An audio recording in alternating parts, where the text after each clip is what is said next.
queridos, a paz do Senhor a todos. É um prazer ter você conosco aqui mais uma vez na nossa EBD na web. Louvamos a Deus por sua vida e por sua audiência. Antes de darmos entrada aqui, início ao comentário da lição, eu quero convidar a todos vocês para acessar os canais da nossa igreja. Está aí o endereço do nosso YouTube oficial, da nossa Assembleia de Deus em Abreu Lima, também o endereço da nossa igreja no Facebook e também no Twitter. Também eu quero convidar você a interagir conosco. Você pode deixar o seu comentário aqui no canal, aqui na descrição embaixo. Você pode interagir conosco. Participe. A sua participação é muito importante para todos nós. Estamos hoje aqui, iremos comentar a lição de número 9.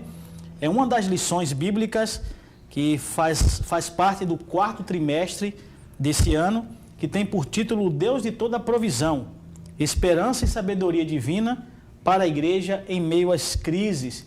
E a lição de hoje, a lição de número 9, iremos falar sobre o milagre está em sua casa. É uma lição profética, né?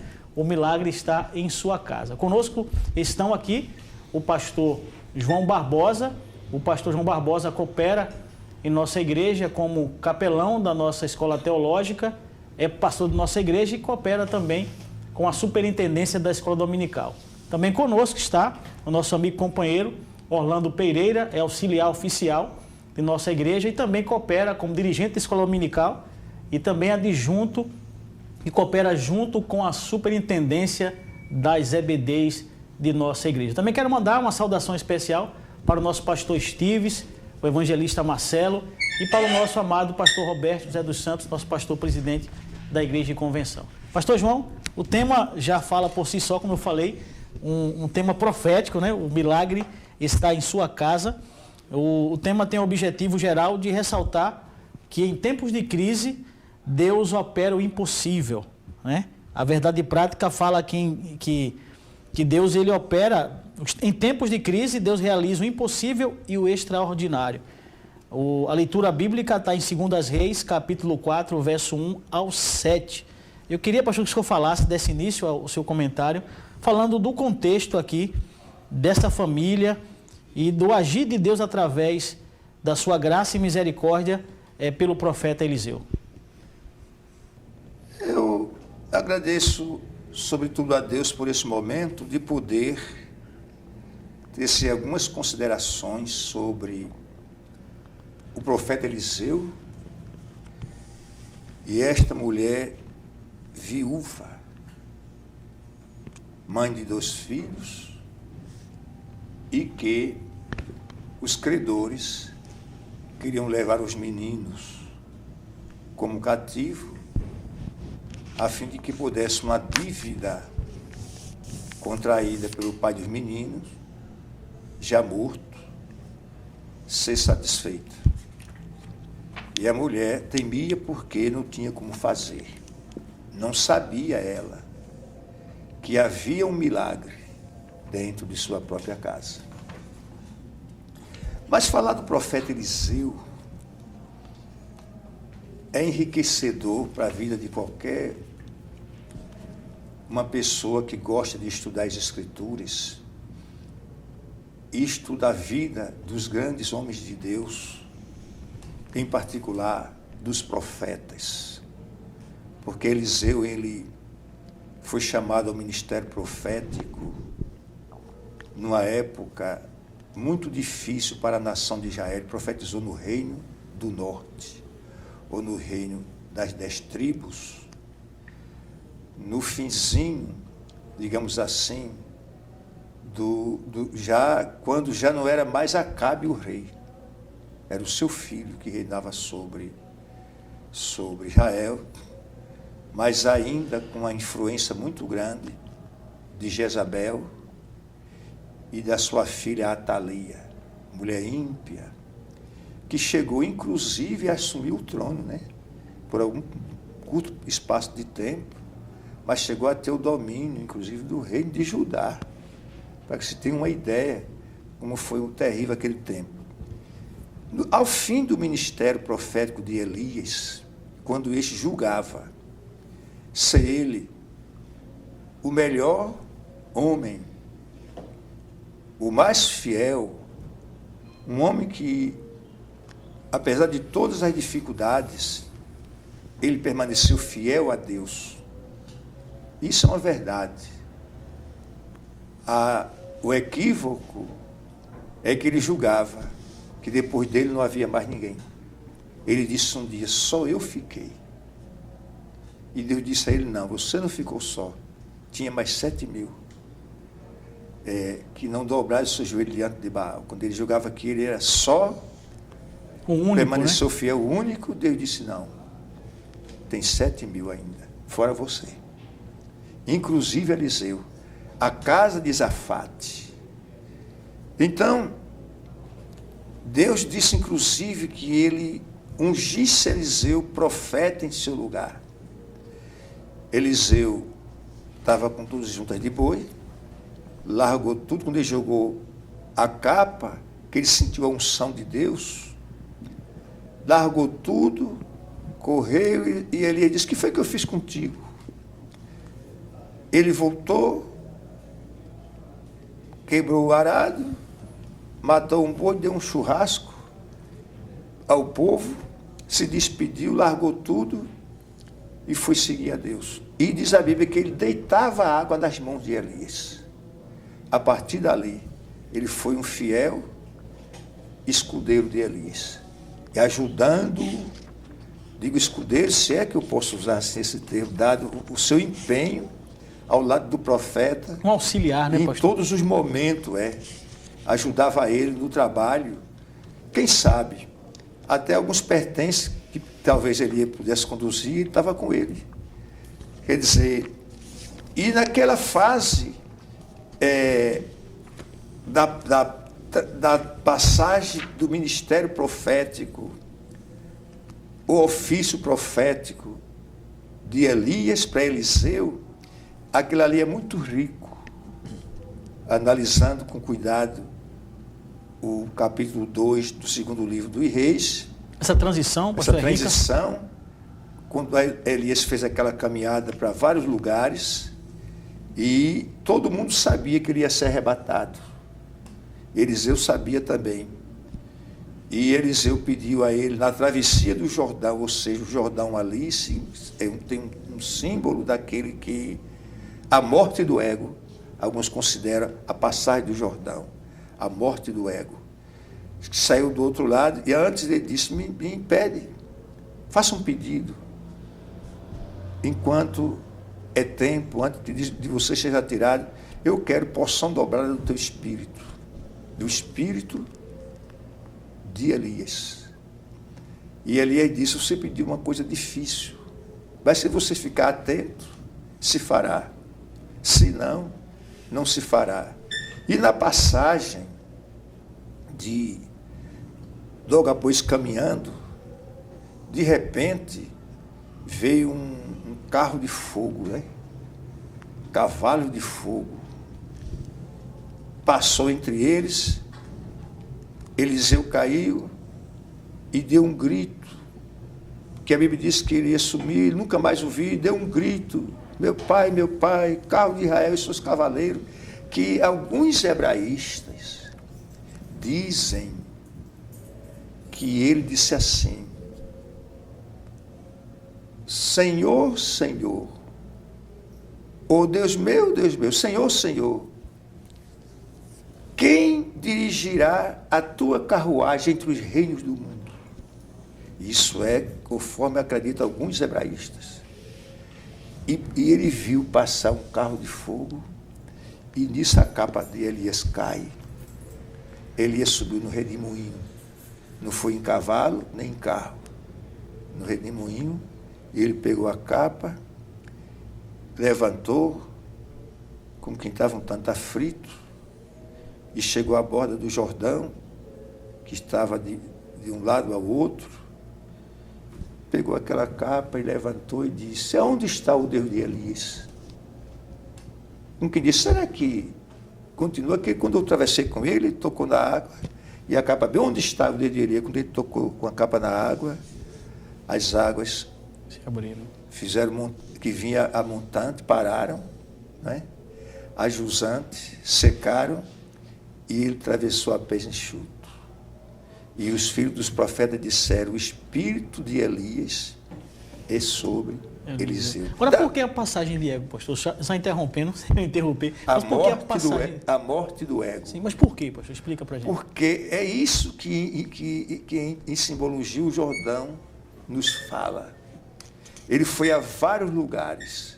Foi a Gilgal, foi a Betel, foi a Jericó e foi ao Jordão. Foi a batalha, Jericó, e foi ao Jordão, onde a parte humana, tudo aquilo que é do homem, a vontade, o querer, a força, ficou ali. Ao atravessar o Jordão, ele já era um outro homem, embora ele nem sequer pressentisse. Estava preparado para a batalha, para assumir a difícil missão que Deus já tinha reservado para ele. Foi, sem dúvida, embora não fosse um profeta e escritor, mas foi um grande profeta e superou em muito ao ministério profético de Elias. Sim, uma outra característica. E uma das coisas, entre os vários milagres operados por aquele homem de Deus, um deles foi esse, quando ele chega, quando essa mulher, porque diz o texto que uma mulher das mulheres dos filhos dos profetas clamou a Eliseu e disse: meu marido, teu servo morreu. Porque o marido dessa mulher era, porque o texto de uma mulher das mulheres dos filhos dos profetas. O discípulo é aquela escola que Samuel fundou, lá no capítulo 10 de 1 Samuel. Ele juntou, havia um número muito grande de homens que já vinha desde o tempo bem para dentro dos juízes, que você vai encontrar sempre um homem de Deus, digamos, um homem de Deus foi a Eli. No livro de Juízes, existia muito isso, por causa daquela bagunça toda que existia, e Deus tinha homens que Deus levantava, o sacerdócio negligente, e não estava oficialmente, o profetismo não tinha ainda sido, não tinha surgido com a força que começou no período de Samuel. Então, tinha homens que Deus levantava, e Samuel juntou esse povo. E eles partiam era uma espécie de capacitação para exercer um trabalho profético, através da música, inclusive. Porque dizia assim um texto, e tocando o tangedor, veio sobre ele o Espírito do Senhor. E aquele foi um período muito rico, e essas escolas perduraram até pelo menos o tempo de Eliseu. Isso durou mais de um século, muito mais, até os dias de Eliseu. Aliás, foi um dos períodos mais férteis, mais vivo daqueles homens. Foi aquele período. E o marido dessa mulher fazia parte da escola. Fazia parte desse grupo, que tinha em várias partes. Eram escolas de profetas, no caso. Era uma escola de profeta, que aquele profeta que veio a Gilgal, foi Betel, nos dias de Jeroboão I, lá no capítulo 3 do 1 Reis, aquele homem de Deus era um desses. Fazia parte da escola. Ele era um homem de Deus. E aquele profeta velho que enganou ele era um dessa escola, que já não estava mais atuando. Então, pelo que eu entendi, a escola de profetas era um grupo seleto de homens de Deus. De Deus. Era qualquer um que podia fazer parte, pastor? Não era qualquer um. Não existe. Existe na tradição, nos Targums e outros livros da tradição judaica, se aprende, se estuda, se lê sobre isto. Mas na própria Bíblia existem poucos detalhes. Ah, certo, muito bem. Mas o suficiente para entendermos a importância daqueles homens na época. É como se eles cobrissem uma lacuna. Muito bem. Quando faltava homens que pudesse ser usado por Deus, Deus se utilizava daqueles homens. Digamos, tinha o Micaías, mas era um homem já avançado em idade, aí Deus mandou um homem vindo do lado de Judá, profetizar para o ímpio rei Jeroboão. E era um deles. Que era um desses. E aquele profeta que enganou ele era um que já tinha encerrado o seu período. E disse: eu sou profeta como você. E Deus falou comigo.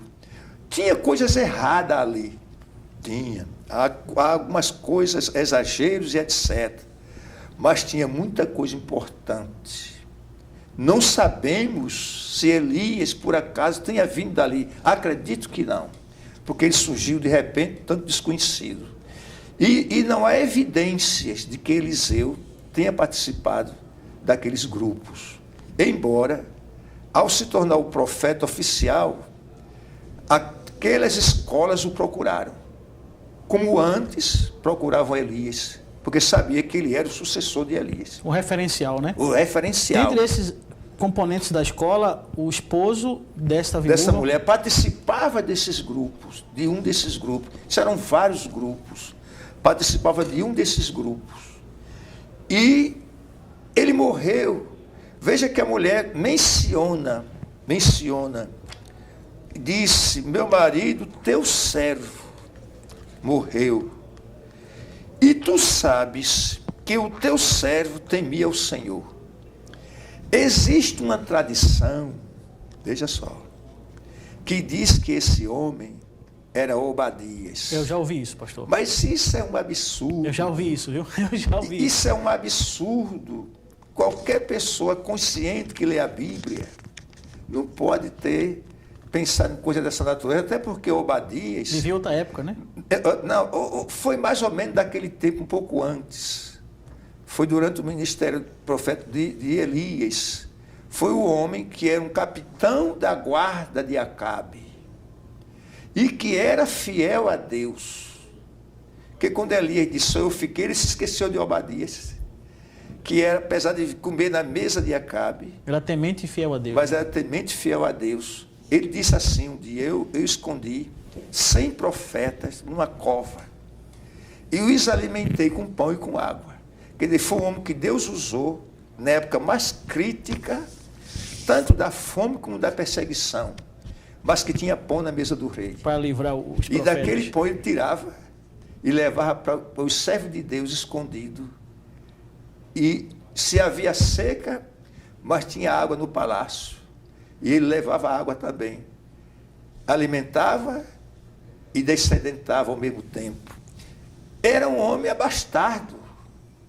Jamais ele deixaria a mulher com dívida. Essa mulher era pobre. Nenhum dos filhos dos profetas era um homem famoso na sociedade. Do contrário, era um homem até renegado da sociedade. Aqueles homens, que eram homens de Deus. Esses pontos já mostram, já revelam que não era Obadias. Não era Obadias. É um absurdo tentar mostrar que ele era esse morto como tendo sido Obadias. Porque depois daquele encontro com Elias, nunca mais a Bíblia menciona o seu nome. Mas é o suficiente o que está escrito para dizer que ele era um capitão. Era homem da extrema confiança de Acabe, com quem Acabe chamava para sair os dois ao campo, à procura de Elias. Era um homem conhecido, não tem nada a ver isso aí. Qualquer ensino que diga que esse homem era o Obadias, aquele lá dos dias de Acabe, por favor, esqueça isso, que aquele era um oficial do exército do rei Acabe, e não era homem de viver mendigando e deixar sua família nessa situação. Não. Mas o certo é que ele era um homem temente a Deus. Esse aqui, da Bíblia. E Eliseu disse assim, porque é como que ela fizesse uma queixa. Meu marido morreu, tu sabe que ele temia o Senhor, e agora o credor está aqui na minha porta. Ela foi procurar Eliseu, Foi, né? Procurou. E até no tópico 2... Foi um aperto, né? Ele está aqui na minha porta, quer levar para meus filhos para serem servos. meus 2 filhos. Eliseu era um homem, se Elias era aquele homem corpulento, forte, uma tradição diz que Eliseu era alto, calvo, porque o menino dizia, sobe calvo. Zombaram dele, né? Calvo, ele não tinha cabelo na cabeça. E uma barba muito comprida, que chegava assim, a baia abaixo dos peitos, dos olhos firmes, sobrancelhas grandes, um olhar firme, de assustar as pessoas, e cheio de Deus, um homem que não duvidava de Deus de forma alguma. Homem de fé. Homem de fé, marcou o seu tempo. Aí disse assim, o que é que você tem na sua casa? Você está me repreendendo? Eu não sei se o homem de Deus tinha entendimento, conhecimento de que havia algo naquela casa. Mas o que é que você tem lá? Declara-me, que é o que tens em tua casa. E ela disse, tua serva, meu senhor, não tem nada, senão uma botija de azeite. Veja, que no Elias, a viúva disse, tinha um pouco de azeite. Ela disse, eu tenho uma botija de azeite. Não era pouca coisa. Claro que aquela botija de azeite em si não era o suficiente para pagar a dívida.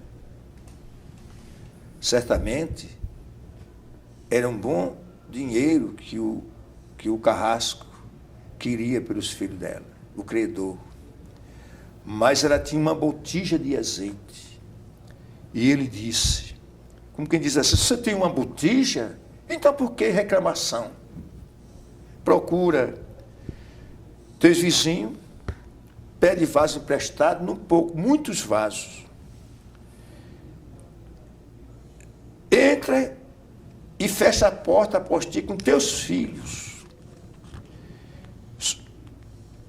E deita o azeite em todos aqueles vasos e põe-o à parte, o que estiver cheio. Quer dizer, ela pediu muitas vasilhas, muitas.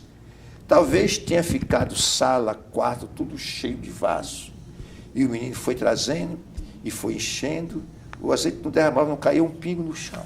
Não podia estragar. Não podia estragar. E aí, acabou-se as vasilhas, não tem mais vasilha. O azeite também cessou. Procurou o homem de Deus, ele disse, agora você vá, venda esse azeite.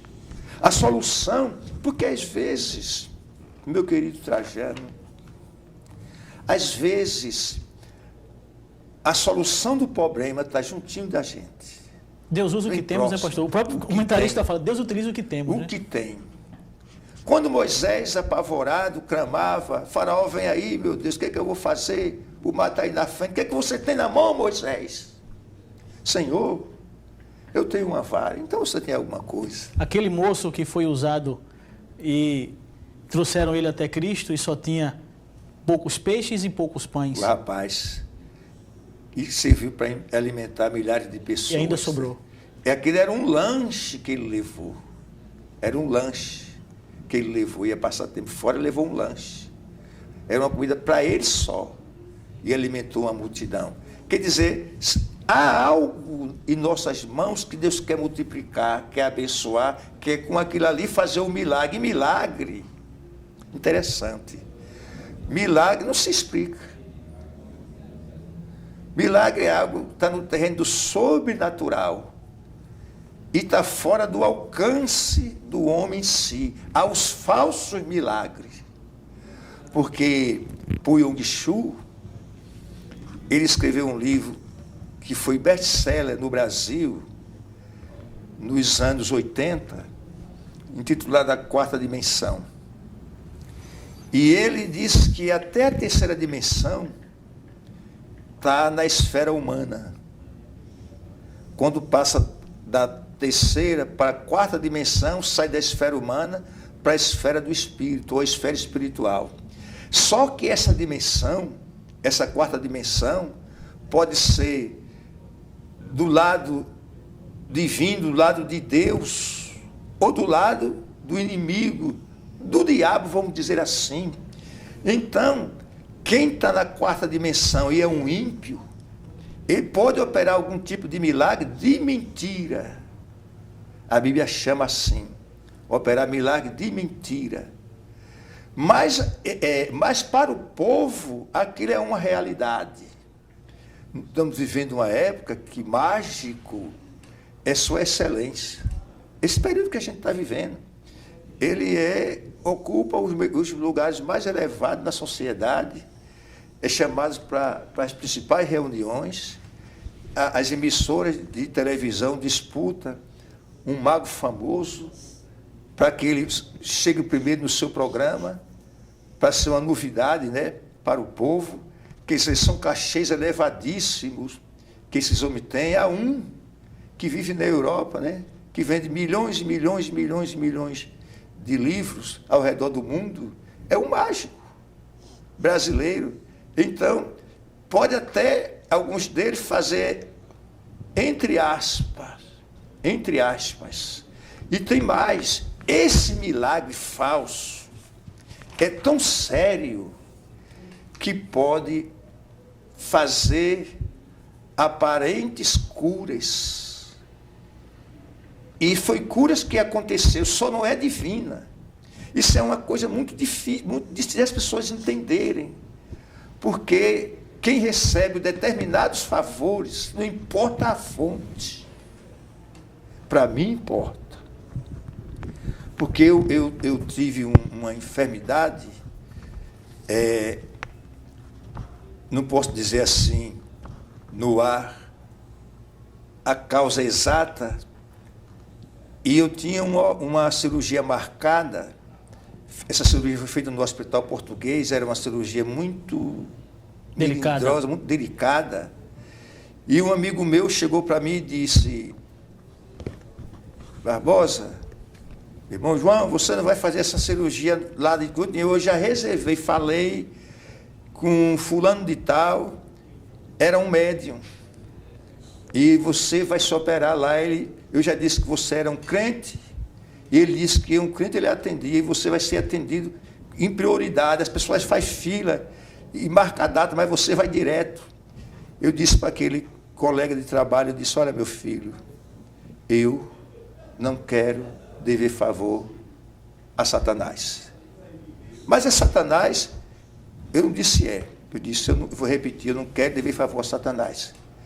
Não queira milagres que não venham da parte de Deus, com o nome de Deus, mas sem nada de Deus. Esse aqui,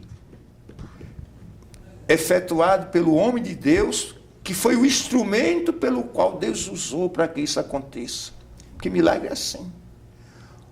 Ou Deus opera diretamente, ou ele se utiliza de alguém que fique ao seu dispor, porque Deus quer, escutem isto, Deus quer que a criatura trate com a criatura.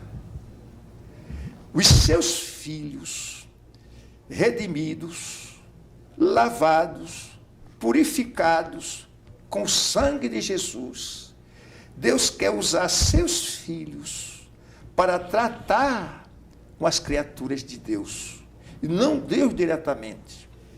Um dia, ele desceu sobre o monte, e segundo Neemias, diz assim: com ele falaste desde os céus, mas o monte tremeu, e o povo dizia assim: Moisés, por favor, fale você conosco, e não fale Deus. Porque se Deus falar conosco, a gente morre. E Deus disse mais tarde: eu ouvi o que eles disseram. E eu vou fazer exatamente isso. Eu vou levantar profeta como você, que fale em meu lugar. Então Deus tem seus instrumentos, que fala, que age, que trabalha, que efetua em lugar de Deus. Para operar o milagre, né? Foi isso que Eliseu fez. Ele era um homem de Deus, chamado por Deus com esse objetivo. E não esqueça, aquela fase da história era rica entre aspas, se é que eu posso usar esse termo, de enganadores, dos chamados profetas de Baal e de Azera, que comia da mesa de Jezabel e que operava falsos milagres, que na realidade não eram milagres vindo da parte de Deus. E o contexto atual não muda muito, né? Agora, pastor, eu tenho uma pergunta para o senhor, mas segura aí, dentro desse contexto de milagres, que eu quero fazer uma pergunta a Orlando e vou voltar para o senhor. Orlando, a lição fala sobre uma família em dificuldades. O pastor mostrou isso contextualizando a história de Eliseu e dessa mulher viúva e dos filhos endividada. Fala um pouco desse contexto. Quais dificuldades essa família, essa mulher, esses filhos passavam naquela época? Bem, boa noite. Antes de mais nada, quero agradecer ao nobre companheiro, agradecer a Deus, né, pela oportunidade que nos concede de estar aqui nesta noite, e aos amados irmãos aqui, né, o pastor João Barbosa, o nosso pastor Steven, o evangelista Marcelo e o nosso pastor Roberto, né, que nos confia a pessoa de estar aqui, de fazer esta apresentação, e ao nobre companheiro Trajano, né, e aos irmãos que nos... Alegria nossa, Orlando. Né, e aos irmãos que nos escutam. Uma paz para todos. Bem, o senhor poderia repetir A pergunta é a seguinte: quais dificuldades que aquela família ela passava naquele momento?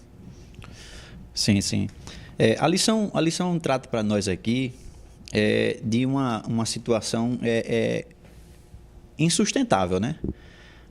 Ela diz que os problemas que a família, que quando o marido morre, deixa as dívidas eram impagáveis. Uma viúva, depois que o marido morresse, não tinha como, né? Ela vivia do que o marido trabalhava para sustentar e sustentar os filhos.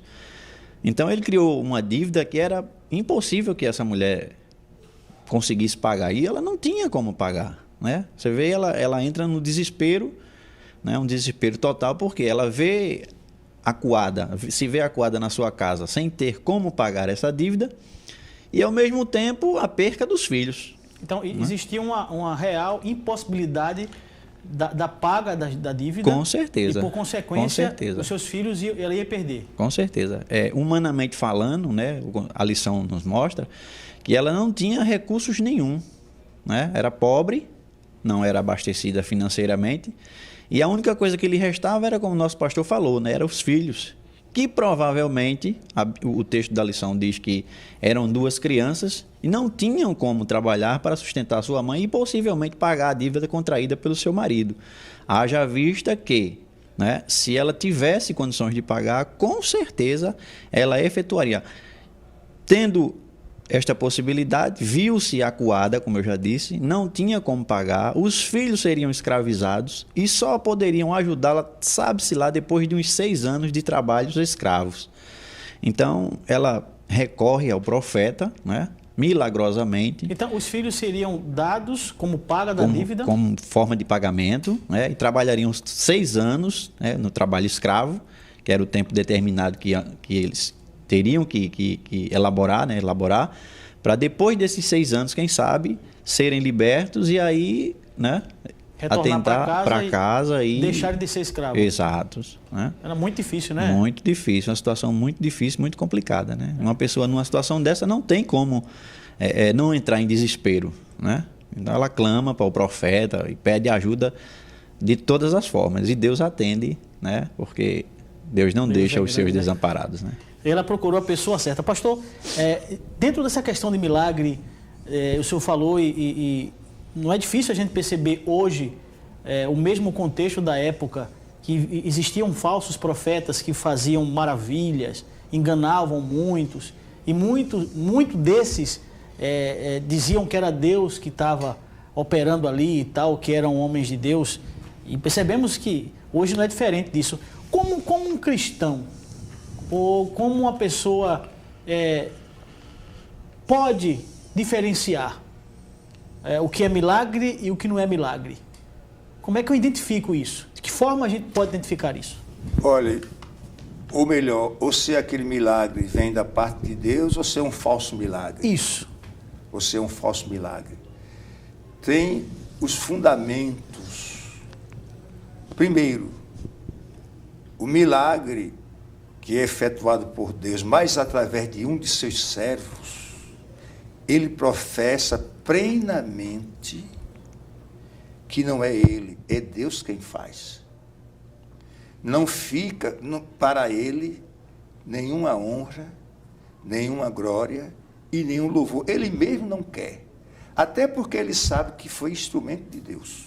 Então quando um indivíduo, uma pessoa, toma para si essa obra divina, esse milagre, essa maravilha, e toma para si, diz que foi ele, ou toma a glória disso para ele, você já vê que ali o caminho está errado. Porque veja só, existe uma religião chamada de cristã, que ela torna as pessoas santas por decreto.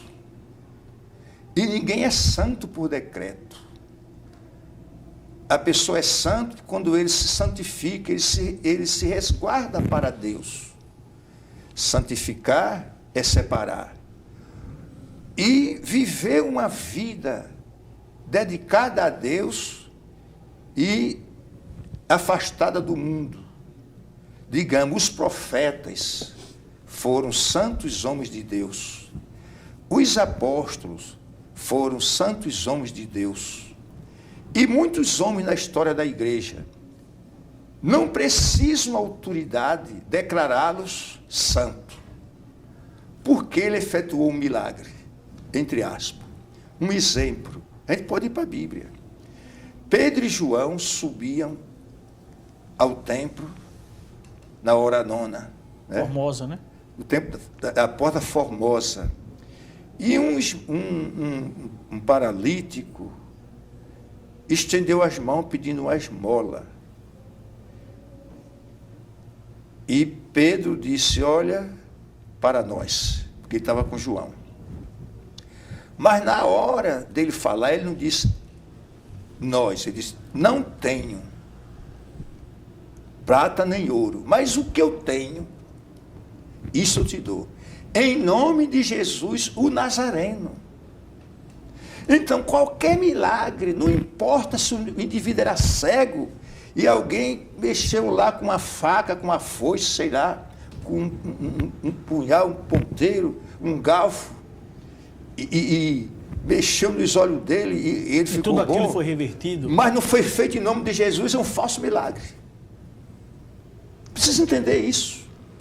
Se o milagre hoje não é efetuado em nome de Jesus, é falso. Rejeite. Não importa. Então já começa por aí. A fonte, se não for Deus, se não for Cristo. Se não for no seu nome. Depois, o indivíduo não é santo. Porque Deus o usou para aquele trabalho. Porque Deus quer, como eu disse, que a criatura trate com a criatura. Deus quer isso. Ele não veio pessoalmente fazer. Então a pessoa não pode. Ninguém na terra pode dizer ou decretar que aquele indivíduo agora é santo e merece ser adorado até porque efetuou um milagre. Porque o milagre quem fez foi Deus. Foi através do santo nome de Jesus. Porque esse nome tem poder. Tem poder.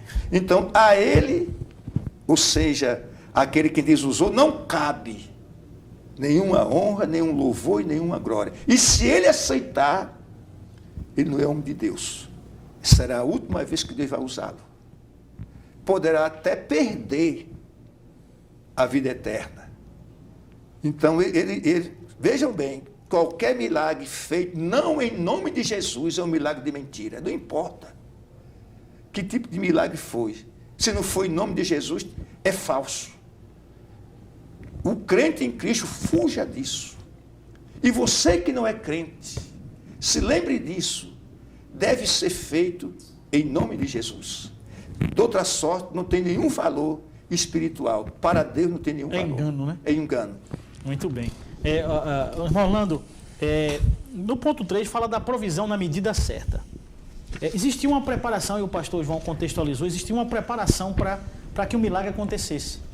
A mulher foi ao profeta e ali externou a sua dificuldade, foi indagada pelo profeta o que ela tinha em casa e houve um preparo, né? Sim. O próprio João, o pastor João falou aqui e trouxe de maneira muito precisa que ela foi aos seus vizinhos e pegou as vasilhas emprestadas.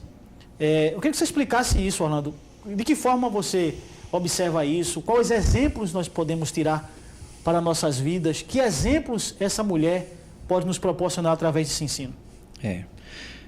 Interessante nessa colocação a preparação, a provisão na medida certa. Nós cristãos, entendemos na nossa limitação humana que Deus, quando quer abençoar na medida, a gente acha que as bênçãos de Deus é muito grande nas nossas vidas. Ou que Deus abençoa mais a um e a menos a outro. Não, do jeito que Deus usa a medida aqui para a viúva, Ele usa para qualquer pessoa. A balança de Deus, eu sempre comento assim, que a balança de Deus ela não tem 2 pesos e 2 medidas. Ela pesa de igual modo para cristão e para não cristão. Haja vista que o cristão é reconhecedor da bênção de Deus na medida que Deus dá para ele, não é? E o ímpio não consegue reconhecer, né? É como se ele tivesse uma trave no seu olho e as coisas boas que acontecem na vida dele, os livramentos, as bênçãos que Deus proporciona sem medida, ele não consegue enxergar. No caso da viúva aqui, a gente vê um milagre grande, né? É um milagre de grande proporção. Mas para ela foi a medida certa que Deus determinou. Por quê? Porque ela só saldaria sua dívida na medida que Deus derramou o milagre na vida dela. Cessou o azeite, Cessou o azeite, cessou o milagre. Mas Deus proporcionou o milagre do tamanho da dívida que ela havia herdado. E tem mais um detalhe. O que restou, ele disse, que ela vivesse, ela conseguiu provisão não só para pagar a dívida, mas para continuar vivendo de renda, vamos dizer assim. Do que sobrou. Do que sobrou. Tornou-se uma senhora abastada. Glória a Deus. Verdade. A fé em ação. Pastor, eu observo, não tem como observar, eu queria também que Orlando falasse sobre isso em seguida, logo após o pastor João. Ela não conseguiria essas vasilhas emprestadas se não tivesse um bom testemunho. Eu penso que se ela não desse um bom testemunho cristão, ou fosse aquela pessoa que tomasse algo emprestado e não devolvesse, certamente ela levaria um não. Em outras palavras, ela era bem relacionada com a vizinhança. O senhor olha da mesma forma que eu, então? Se ela não fosse bem relacionada, ela não tinha vasilhas suficientes para tomar emprestado.